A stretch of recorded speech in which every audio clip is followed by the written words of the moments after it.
അടിപൊളി ഒരു ചപ്പാത്തി, പൊറോട്ട എന്തിൻ്റെ കൂടെയും കഴിക്കാൻ പറ്റിയ ഒരു അടിപൊളി ഒരു മട്ടർ പനീർ റെസിപ്പിയാണ്.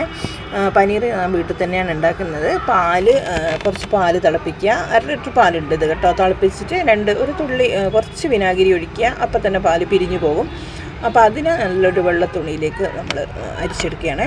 എന്നിട്ട് അത് തണുത്ത വെള്ളത്തിൽ ഒന്നുകൂടി കഴുകിയിട്ട് പിന്നെ നമ്മൾ അടികട്ടിയിൽ എന്തെങ്കിലും ഒരു പാത്രം അതിൻ്റെ മേലെ വെച്ചാൽ മതി. നമ്മൾ വെളുത്തുള്ളിയും ഇഞ്ചിയൊക്കെ ചതക്കുന്നില്ലേ, അത് അതിൻ്റെ മേലെ വെക്കും. കാരണം വെച്ചാൽ നമുക്ക് നല്ല ഡ്രൈ ആയി കിട്ടാനേ, അതിലുള്ള വെള്ളമൊക്കെ അങ്ങോട്ട് മാറിയിട്ട് നല്ല ഡ്രൈ ആയിട്ട് കിട്ടേണ്ടിയിട്ടാണ്. നല്ല അടിപൊളിയായിട്ട് വന്നിട്ടുണ്ട്. പിന്നെ അടുത്തത് ഞാൻ നമ്മളെ മട്ടർ പിന്നെ ഇങ്ങനത്തെ ഈ മട്ടർ ഇവിടെ ബാംഗ്ലൂർ ഇഷ്ടംപോലെ ഉണ്ടാവും ഈ സമയത്ത് കേട്ടോ. ഈ സീസണിൽ വില കുറവാണ്. അപ്പോൾ ഇത് നല്ലോണം ഇതാകുമ്പോൾ പിന്നെ വേവൊന്നും വെള്ളത്തിലിട്ട് വെക്കേണ്ടൊന്നും ആവശ്യമൊന്നുമില്ല. ഒരു 5 മിനിറ്റിൻ്റെ വേവ് മാത്രമേ ഇതിനുണ്ടാവും. അപ്പോൾ ഇതൊന്ന് തൊലി കളിക്കേണ്ട അതൊരു കുറച്ച് പണി ഉണ്ടാവും എന്നല്ലാണ്ട് വേറെ നല്ലതാണ് കേട്ടോ. ഇത് നല്ല ടേസ്റ്റാണ് ഇത് ഉണ്ടാക്കിയാലും. അപ്പോൾ അത് നമ്മൾ തോല് കളഞ്ഞ് വെക്കുന്നുണ്ട്. പിന്നെ പനീർ പെട്ടെന്ന് തന്നെ പനീർ റെഡിയാവും കേട്ടോ. പനീർ എല്ലാവരും വീട്ടിൽ നിന്ന് തന്നെ ഉണ്ടാക്കാൻ ശ്രമിക്കുക കേട്ടോ. പുറത്തുള്ള പനീറൊക്കെ പോക്കാന്ന് വളരെ മോശമെന്നാണ് പറയുന്നത്. പനീറേ അല്ലെന്ന്, പാലിലുണ്ടാക്കുന്നതേ അല്ലെന്നാണ് പറയുന്നത്. അപ്പോൾ ആ പനീറൊന്ന് എടുത്ത് നോക്കാം. നമുക്ക് എടുത്ത് നോക്കാം. നല്ല അടിപൊളിയായിട്ട് ഇട്ടിട്ടുണ്ട് അല്ലേ. നല്ല ക്യൂബാക്കിയിട്ട് ഞാൻ കട്ട് ചെയ്യുന്നുണ്ട്.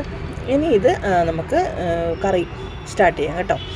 അപ്പോൾ ഒരു പാന് ചൂടാക്കുക. അതിൽ കോളിഫ്ലവറാണ് ഞാൻ റിഫൈൻഡ് ഓയിലാണ് ഞാൻ ഒഴിച്ചിട്ടുള്ളത്. പിന്നെ അത് കുറച്ച് നല്ല വില കൂടിയത് വാങ്ങാൻ ശ്രമിക്കുക. താണതൊക്കെ പോക്കാണ്.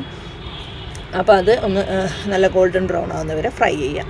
അത് ഫ്രൈ ചെയ്തതിന് ശേഷം ആ എണ്ണയിൽ തന്നെ നമുക്ക് ഉള്ളി, തക്കാളി, പിന്നെ വെളുത്തുള്ളി, ഇഞ്ചി ഇതൊക്കെ ഇട്ടിട്ടുണ്ട് ഞാൻ.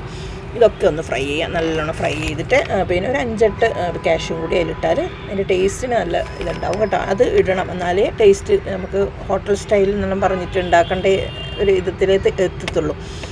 അപ്പോൾ അതിന് ശേഷം അതങ്ങോട്ട് മാറ്റി വെക്കുക. അത് തണുത്തിട്ട് വേണം മിക്സിയിൽ അരക്കാൻ കേട്ടോ.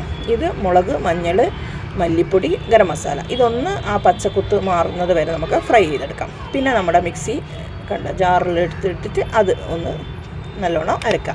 ഈ അരച്ചത് ഒന്ന് തണിഞ്ഞിട്ട് മാത്രം നമ്മൾ യൂസ് ചെയ്യുക കേട്ടോ. കുറച്ച് നേരം അവിടെ തണിയാൻ വെച്ചിട്ട് നമുക്ക് അതിലേക്ക് ഒഴിക്കാം. പിന്നെ അതിന് മട്ടറിട്ടു. പിന്നെ അതിന് ശേഷം നമുക്ക് ആ പനീർ അതിലേക്ക് ഇടാം.